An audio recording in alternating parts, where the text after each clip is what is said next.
Hello everyone, अस्सलाम वालेकुम, नमस्ते, सत श्री अकाल एंड जय श्री राम। कैसे हैं आप लोग? आई होप आप लोग बिल्कुल ठीक होंगे और मैं भी बिल्कुल ठीक हूँ। आज हम रिएक्शन देने वाले हैं। एक वीडियो है 20 facts you didn't know about partition of India. सो इस वीडियो को देखते हैं और जितनी नॉलेज मिलेगी उतना ही कम है, क्योंकि उस टाइम पर हम लोग थे नहीं, तो हमें इन चीज़ों के बारे में इतना आइडिया नहीं है। लेकिन हम जितना इसको सीख सकते हैं, जितना समझ सकते हैं, उतना ही हमारे लिए कम है। एनीवेज, माइट भी आपने ये वीडियो देखी होगी कि नहीं, बट ये वीडियो मुझे किसी ने सजेस्ट की है। सो बिना देरी के चलते हैं इस वीडियो की तरफ। तो मैं पहली बार देख रही हूँ वीडियो, सो आई होप कि अच्छी होने वाली है। So let's start.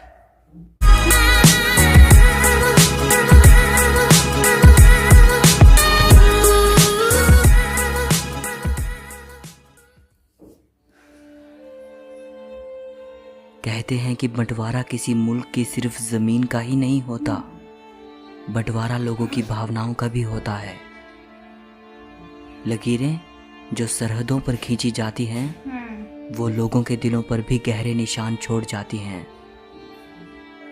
इस वीडियो में आप भारत के बंटवारे से जुड़ी 20 ऐसी बातें जानोगे जो शायद ही आपको पता हों। नंबर 20। भारत के विभाजन की तारीख घोषित हो जाने के बाद बहुत से मुसलमानों ने ये मांग की कि ताजमहल को तोड़कर पाकिस्तान ले जाया जाना चाहिए और वहाँ फिर से इसे बनाया जाना चाहिए, क्योंकि ताजमहल आखिरकार एक मुसलमान बादशाह ने बनवाया था। ये मांग कोई जोर नहीं पकड़ सकी। नंबर 19। कुछ हिंदू साधु कह रहे थे कि चाहे जो भी हो जाए, सिंधु नदी पाकिस्तान के पास नहीं जानी चाहिए, क्योंकि सिंध के बिना हिंद भला कैसे हो सकता है। भारत की संस्कृति सिंधु, गंगा और सरस्वती नदी के किनारे फली फूली है। नंबर 18। माउंटबेटन दोनों देशों की इंडिपेंडेंस सेरेमनी में शामिल होना चाहते थे, इसीलिए भारत को आज़ादी मिली 15 अगस्त को और पाकिस्तान को आज़ादी मिली 14 अगस्त को। अगर दोनों देश एक ही दिन आज़ाद होते तो माउंटबेटन के लिए दोनों देशों के समारोह में पहुंच पाना मुमकिन नहीं होता, इसीलिए दोनों देश अलग अलग दिन आज़ाद हुए। नंबर 17। पाकिस्तान एक अलग देश बना था। उस वक्त उसके पास अपनी करेंसी नहीं थी।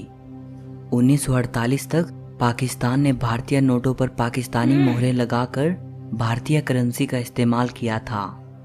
1948 के बाद पाकिस्तान में पाकिस्तानी रुपीस का इस्तेमाल होना शुरू हो गया था। नंबर 16। जैसे एक परिवार में 2 भाइयों का बंटवारा होता है और घर में मौजूद एक एक चीज़ को बांटा जाता है, भारत पाक बंटवारे के दौरान भी ज़मीन के साथ साथ बहुत कुछ बांटा गया था। सिक्के, नोट, साइकिल, टेबल, कुर्सियाँ, टाइपराइटर, लाइब्रेरी में मौजूद किताबें और इनसाइक्लोपीडिया ब्रिटानिका को भी बांटा गया था।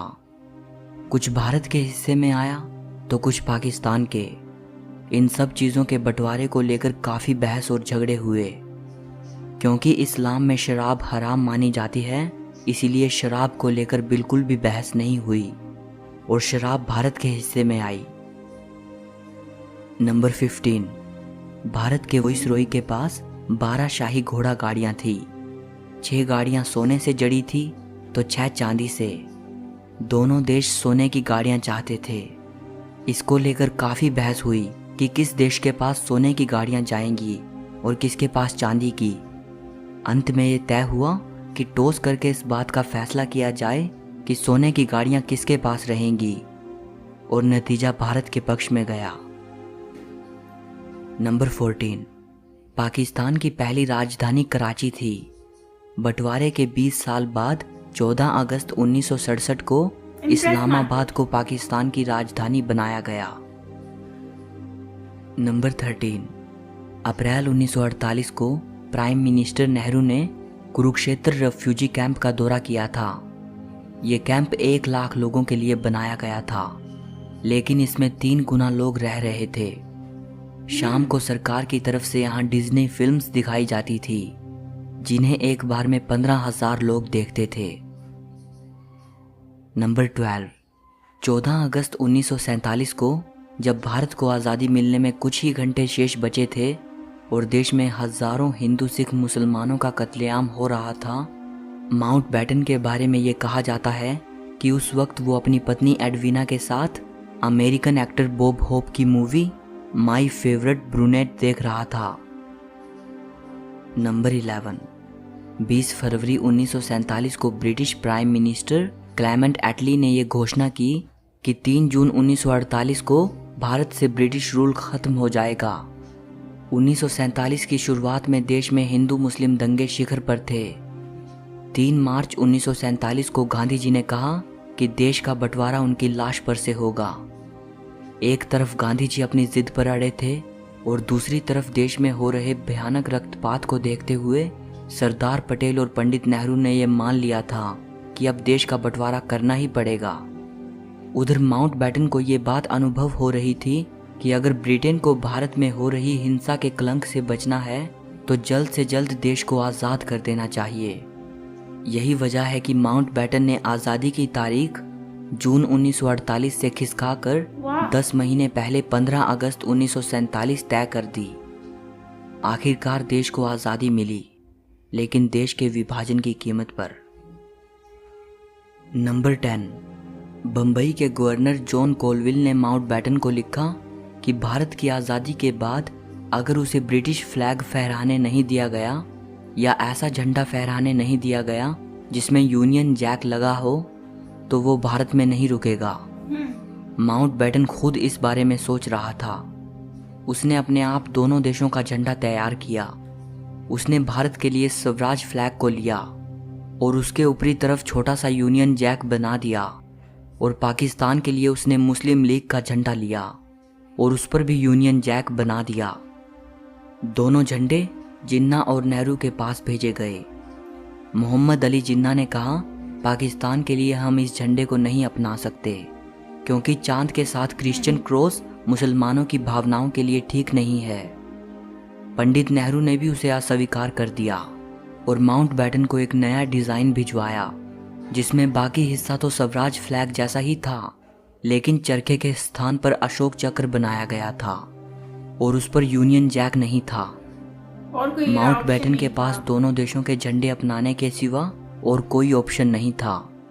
इस तरह ब्रिटिश फ्लैग को पूरी तरह से विदा कर दिया गया। नंबर 9।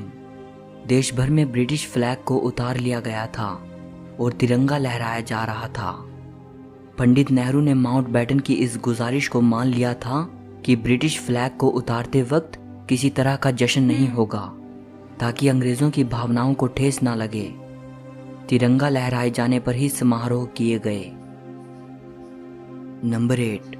15 अगस्त 1947 के दिन जब देश आज़ादी का जश्न मना रहा था, तब गांधी जी आज़ादी की रस्म के दौरान हुए किसी भी कार्यक्रम में शामिल नहीं हुए थे। उस दौरान वो कलकत्ता में थे और हिंदू मुस्लिम दंगों को रोकने का प्रयास कर रहे थे। नंबर 7। सिरिल रैडक्लिफ जाने माने ब्रिटिश लॉयर थे। इन्होंने ही भारत पाकिस्तान के बीच सीमा रेखा खींची थी। आपको जानकर हैरानी होगी कि रैडक्लिफ को भारत और पाकिस्तान की बाउंड्री लाइंस सेट करने के लिए बंटवारे से महज कुछ ही हफ्ते पहले भारत बुलाया गया था। इससे पहले ये कभी भारत नहीं आए और ना ही इसके बाद वे कभी भारत लौटे। जब रैडक्लिफ भारत आए उस वक्त उन्हें भारत की संस्कृति, व्यापार, राजनीतिक स्थिति, लोगों के आपसी रिलेशन, नदियों के बारे में और भारत के गांव की स्थिति वगैरह के बारे में कुछ भी नहीं पता था। यहाँ तक कि उन्हें भारत की जियोग्राफी की भी कंप्लीट इन्फॉर्मेशन नहीं थी। नंबर 6। रैडक्लिफ को इस तरह से भारत और पाकिस्तान के बीच सीमा रेखा तय करनी थी जिससे कि ज़्यादा से ज़्यादा मुस्लिम पाकिस्तान में रह जाएं और ज़्यादा से ज़्यादा हिंदू सिख भारत में रह जाएं। रैडक्लिफ द्वारा खींची गई लकीर ने 50 लाख हिंदू और सिखों को पाकिस्तानी पंजाब में छोड़ दिया और 50 लाख मुसलमानों को भारतीय पंजाब में छोड़ दिया। नंबर 5। रैडक्लिफ के काम से ना तो इंडियन लीडर खुश थे और ना ही पाकिस्तानी लीडर। दोनों ने ही जमकर रैडक्लिफ की आलोचना की। इससे रैडक्लिफ नाराज हो गए। रेडक्लिफ को उसके काम के लिए 2000 पाउंड मिलने थे। उसने अपनी नाराज़गी जाहिर करते हुए उन पैसों को लेने से इनकार कर दिया। नंबर 4, 15 अगस्त 1947 को दोनों देश आज़ाद हो गए और देश का बंटवारा हो चुका था।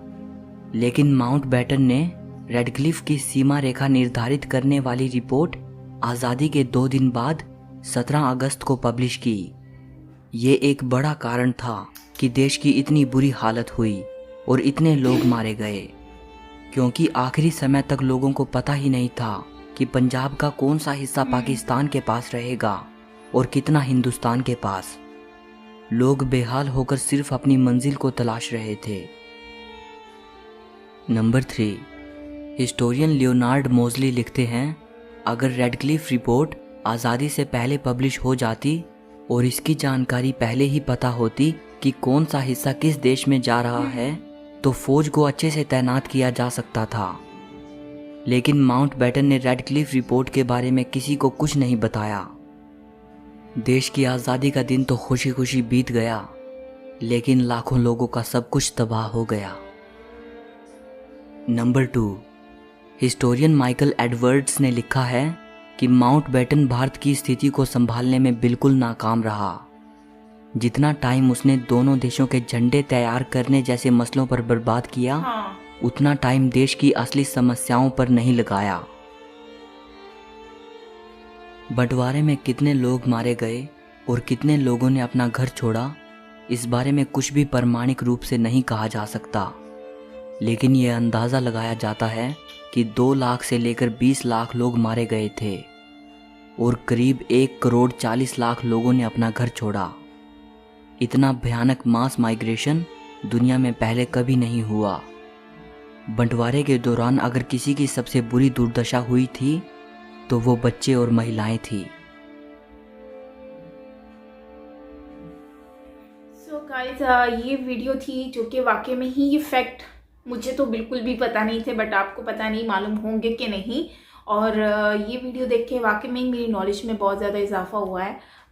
काफ़ी चीज़ें हैं जो मुझे इसमें पता चली हैं। सबसे पहले तो मैं उन सब के लिए दुआ करती हूँ जो पार्टीशन के वक्त जिन लोगों ने अपनी ज़िंदगी को गंवा दिया लाखों की तादाद में और घर से बेघर हुए, ख़ासकर वो औरतें और बच्चे। मैंने सुना है कि यार, मैं तो सोच रही हूँ कि उन लोगों ने किस तरह से ये चीज़ें जो है ना फील की होंगी, किस तरह से इन चीज़ों को मैनेज किया होगा। मैंने पिक्चर्स तक देखी हैं, गूगल करके भी देखी थी। यार, इतना कोई मुझे अजीब लगता है ना वो वक्त को सोच के। वो जो ट्रेनें भरी हुई थी, वाकई में ही दुनिया की सबसे मतलब कि ये हिस्ट्रिकल होगा और बहुत ही सैडेस्ट पार्ट होगा, जो कि पाकिस्तान और भारत का जो एक पार्टीशन था उसके वक्त, डिवाइड होते वक्त जो लोगों ने फील किया, फेस किया हर वो चीज़। सो ये चीज़ें जो हैं वो मुझे बहुत ही ज़्यादा अजीब लग रही हैं। लेकिन अगर हम बात कर लेते हैं कि यार क्यों मारा एक दूसरे को, मतलब किस तरह से ये चीज़ नहीं करनी चाहिए थी इनको, एक दूसरे की जानों को नुकसान, इतने लाखों लोगों को मारना। मतलब ठीक है, डिवाइड कर लेते, चले जाते, जहां उनको रहना था वहीं पर ही रहते, लेकिन इस तरह से एक दूसरे को ख़त्म कर दिया गया। क्यों ख़त्म किया, समझ से बाहर है। लेकिन बात है तिरंगे की, तो यार बहुत ही अच्छा हुआ, बहुत अच्छा हुआ कि ये डिज़ाइन जो है वो इन लोगों ने एक्सेप्ट नहीं किया और चेंज कर दिया, क्योंकि ये जो इंग्लैंड का जो झंडा था वो बिल्कुल भी सूट नहीं कर रहा और होना भी नहीं चाहिए था। फिर भी कहीं ना कहीं हम लोग उन लोगों की गिरफ्त में होते, उनकी कब्जे में होते, कहीं ना कहीं हमारे झंडे में भी उनका झंडे का अक्स नज़र आ रहा होता। सो शायद झंडे में भी हमें उनकी गुलामी देखनी पड़ती। बट ये है कि अच्छा हो गया कि इन लोगों ने तिरंगे में और पाकिस्तान की फ्लैग में ये इंग्लैंड का कुछ भी इस तरह का कॉन्सेप्ट नहीं रखा, एक्सेप्ट नहीं किया और उनको कहा कि प्रॉपर तरीके से हम अलग से एक डिज़ाइन करेंगे। और वैसे भी तिरंगे बहुत अच्छा मतलब कि है, और तिरंगे का एक कॉन्सेप्ट भी बहुत अच्छा है कि मतलब कि जो क्रिश्चियंस हैं उनका मुस्लिम्स और हिंदुज़म, मतलब सबको एक उस तिरंगे में जोड़ के दिखाया गया है कि यहाँ पर हर तरह के लोग रहते हैं। तो बाकी पाकिस्तान का झंडा भी अच्छा है, लेकिन मैं ये कहूँगी कि जो इन्होंने झंडे में इतना ज़्यादा टाइम वेस्ट किया, वाकई में ही वो कंट्री के अगर सॉल्यूशंस वगैरह में या प्रॉब्लम्स को देखते हुए काम किया जाता तो वो ज़्यादा बेहतर होता, बजाय इसके कि झंडे का आप अपना नाम जोड़ने के लिए, सारी चीज़ों को मेंटेन करने के लिए ये सब कुछ करें। तो बाकी झंडे की अलावा अगर हम बात करते हैं जो रिवर की बात है, तो सिंध को अब तक भी ये लोग शायद, भारत तो अभी भी एक्सेप्ट नहीं कर रहा है ये चीज़ कि सिंध जो है वो, अभी तक इन्होंने अपनी जो इनका नेशनल एंथम है उसमें अभी तक ये लोग कहते हैं कि पंजाब, सिंध, गुजरात, मराठा। सो अभी भी ये लोग एक्सेप्ट करते हैं कि सिंध जो है भारत का ही पार्ट है, और वो आने वाले वक्त में शायद वो सोच रहे हैं कि इस तरह के पार्ट दोबारा बन जाए। तो शायद यही वजह कि इन्होंने अब तक सिंध को जो है वो अपने नेशनल एंथम से अलग नहीं किया है। और ये गोल्ड का मुझे अब तक मुझे आइडिया नहीं था कि गोल्ड का इस तरह का, ये फर्स्ट टाइम मैंने सुना है कि मतलब इस तरह से बगियाँ भरी हुई थी, 6 चांदी सोना। तो जो चांदी है वो पाकिस्तान की अंडर में आया और जो गोल्ड है वो भारत के पास चला गया। तो बहुत सारे ऐसे फैक्ट्स हैं जो हमें पता नहीं थे, मुझे तो नहीं पता था यार, काफ़ी चीज़ें इसमें से मुझे आइडिया नहीं थी। हाँ, पैसों का पता था कि पैसों के ऊपर स्टैम्प लगाया करते थे भारत में, भारत की करेंसी जो है वो काफ़ी टाइम चलती रही है। तो ये सारी चीज़ें हुई हैं। तो फिर उसके बाद इन्होंने अपनी एक करेंसी बना ली और फिर जो है अपनी करेंसी को स्टार्ट कर दिया इन्होंने। और अगर हम बात करते हैं, एक और फैक्ट इन्होंने बताया था कि भारत और पाकिस्तान का जब बंटवारा हुआ था तो उसमें जो सीमाएं इन्होंने लगाई थी तो वो गलत लगाई थी, और उसको गलत लगाया था, और जिसकी वजह से लोग जो है वो बहुत ज़्यादा नाराज़ हुए थे। लेकिन इस चीज़ पे मैं एक बात कहूँगी कि सुभाष चंद्र बोस जी जो हैं उन्होंने इस चीज़ पे कभी भी एग्री नहीं थे कि भारत जो है वो कभी भी अलग हो, पाकिस्तान अलग हो जाए, डिवाइड हो जाए। और बल्कि उन्होंने जो इतनी मेहनत की थी, इतनी कोशिशें की थी कि इन अंग्रेज़ों से ये छूट जाए, आज़ाद हो जाए भारत। और पाकिस्तान को तो कभी, और मोहम्मद अली जिन्ना उन्होंने भी कहा था कि भाई पाकिस्तान अगर सुभाष चंद्र जी के अंडर में हुआ सब कुछ तो फिर हम पाकिस्तान नहीं बनाएंगे। तो वो भी एग्री करते थे, लेकिन उनकी जद्दोजहद में कोई ऐसी चीज़ इसमें हाईलाइट नहीं की गई। ज़्यादातर जो है वो गांधी जी को इसमें हाईलाइट किया गया। अब मुझे समझ नहीं आता कि गांधी जी जो हैं उनको इतना हाईलाइट क्यों किया गया है, जबकि बोस जी जो हैं उन्होंने तो इतना कुछ किया था। वो तो गॉड फादर अगर हम कहें वो भारत, तो ये बात मतलब कि इससे हम कभी डिसएग्री नहीं कर सकते कि वो गॉड फादर थे, और उन्होंने हर तरह से कोशिश की। जो पता नहीं कहाँ गए, जर्मनी गए, जापान, और भी बहुत सारी जगह पर गए जहाँ पर इन्होंने कोशिश की, और हिटलर तक से मिले, और सारी चीज़ें करके इन्होंने अपनी कंट्री को आज़ाद करवाया अंग्रेज़ों से। सो ये सारी उनकी ही जद्दोजहद थी। तभी तो बोस जो हैं उन्होंने कांग्रेस को भी छोड़ दिया था, क्योंकि वो डिवाइड करना ही नहीं चाहते थे पाकिस्तान और भारत को। तो बाकी उनका जिक्र नहीं आया, ये बात मैं अभी यही वीडियो देखते हुए सुन रही थी कि उनका कहीं ना कहीं तो जिक्र होना चाहिए था। ज़्यादातर मैं गांधी जी का ही सुनती हूँ, ऐसा क्यों? सो खैर, काफ़ी चीज़ें थी जिसके बारे में हमें पता चला है और नॉलेज मिली। सो अच्छा लगा। Thank you so much video share करने के लिए। सो गाइज़, ये थी हमारी आज की वीडियो। आई होप आपको अच्छी लगी होगी, और मुझे भी अच्छी लगी है। लास्ट में कहूँगी कि शुक्र है अंग्रेज़ों से जान छूटी, वरना आज भी हमें उनकी गुलामी करनी पड़ती। सो मिलते हैं नेक्स्ट वीडियो के साथ, तब तक के लिए अपना बहुत सारा ख्याल रखिएगा। This is me Saima Pirzada, bye bye.